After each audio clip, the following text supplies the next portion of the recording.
എറണാകുളത്തെ വിശ്വാസികളിൽ ചില പിതാക്കന്മാരെ കാണാൻ പോയപ്പോൾ പിതാക്കന്മാർ പറഞ്ഞത്രേ, ഏകീകൃത കുർബാന ഏകദേശം 250 പള്ളികളിൽ അർപ്പിക്കുന്നു എന്നറിഞ്ഞല്ലോ. അപ്പോൾ അൽമായർ പറഞ്ഞു, 250 ഒരിക്കലുമില്ല, കഷ്ടിച്ച് 100 പള്ളികളിൽ അർപ്പിച്ചെങ്കിലായി.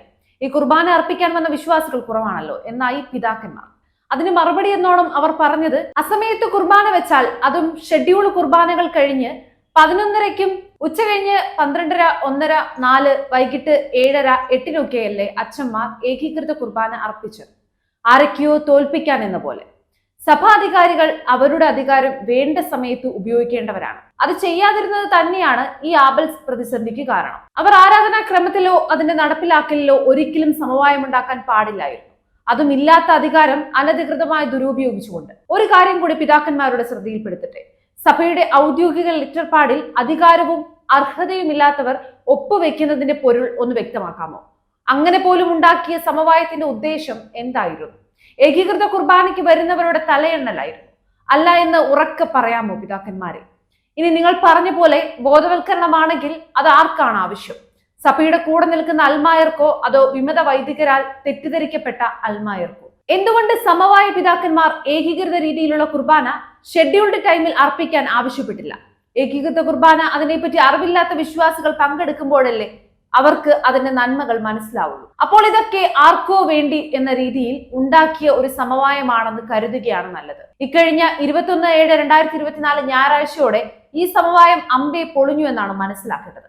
ചിലയിടങ്ങളിൽ പൊതുയോഗങ്ങളിൽ അഭിപ്രായം ഉയർന്നു എന്നതിന്റെ പേരിൽ അടുത്തയാഴ്ച കുർബാന ചില പുരോഹിതർ വേണ്ട എന്ന് വെച്ചതും ശ്രദ്ധേയമാണ്. ആരാധനാക്രമ പൊതുയോഗം തീരുമാനിക്കുമെന്ന വകുപ്പ് സിറോ മലബാർ സഭയുടെ പ്രത്യേക നിയമാവലിയിലോ എറണാകുളം അതിരൂപത നിയമാവലിയിലോ എവിടെയെങ്കിലും ഉണ്ടോ? അല്ല, കാനൂനിക സമിതിയിൽ ചർച്ച ചെയ്തതിനു ശേഷമേ സിനഡ് തീരുമാനം എടുക്കൂ എന്ന സമവായമുണ്ടാക്കിയ അധികാരികൾ ഉള്ള സഭയിൽ അതും സംഭവിക്കാമല്ലോ.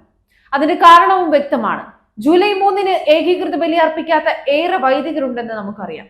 അതേസമയം ജൂലൈ 3-ന് ബലി അർപ്പിച്ച ശേഷം പലരും അടുത്ത ഞായറാഴ്ചകളിൽ അത് അർപ്പിച്ചിട്ടില്ല എന്നും ഇപ്പോൾ കേൾക്കുന്നു. ഇനി മറ്റൊരു കൂട്ടർ സിനഡ് തുടങ്ങുന്നതിന് മുമ്പ് ഒരു ഞായറാഴ്ച അർപ്പിച്ചെന്ന് വന്നേക്കാം.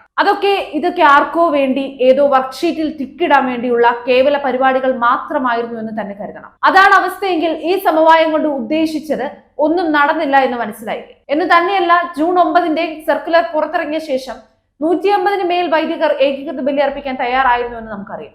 മുണ്ടാടനും കൂട്ടരും വിറളി പിടിച്ച് ഓടി നടക്കുന്നത് നമ്മൾ കണ്ടതാണ്.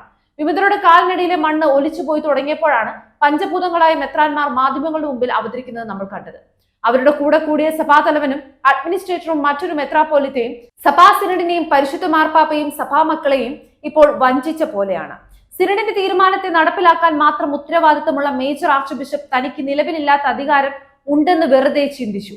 അത് ദുരുപയോഗിച്ച് സമവായം ഉണ്ടാക്കാൻ തുനിഞ്ഞതിന്റെ പരിണിത ഫലമായി ജൂൺ 9-ലെ സർക്കുലർ മൂലമുണ്ടായിരുന്ന വലിയ അവസരം നഷ്ടപ്പെടുത്തി എന്ന് മാത്രമല്ല, വിശ്വാസ സമൂഹത്തിന്റെ ആത്മവീര്യവും പ്രത്യാശയും നശിപ്പിക്കുകയും കൂടിയാണ് ചെയ്തത്. ഒപ്പം പരിശുദ്ധ മാർപ്പാപ്പയുടെ തീവ്രമായ അഭിലാഷത്തെയും ഉദ്ബോധനത്തെയും തുരങ്കം വെക്കുക കൂടിയാണ് ചെയ്തത്.